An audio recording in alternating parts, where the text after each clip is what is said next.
ըստ էության մենք այն քաղաքացիները, ովքեր կընդունվեն ռազմաուսումնական հաստատություն, կավարտեն, կնշանակվեն Պաշտպանության նախարարության համակարգում կամ ազգային անվտանգության ծառայության սահմանապահ զորքերում ծառայության,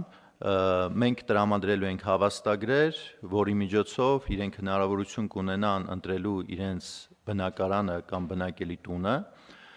առաջնային կամ երկրորդային շուկայից, սեփականության իրավունքով է տրամադրվելու, բայց պայմանով, որ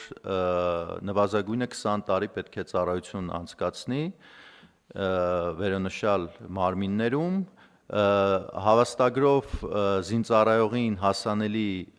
գումարը, որով կարող է բնակարան ձեռք բերվի, որոշվելու է Երևանում 80 քառակուսի մետր տարածքով բնակելի անշարժ գույքի արժեքով, որը այս պահի դրությամբ կազմում է 35 միլիոն դրամի չափով, եւ հնարավորություն կունենա այս գույքը ձեռք բերել ոչ միայն Երևանում, այլ նաեւ մարզերում։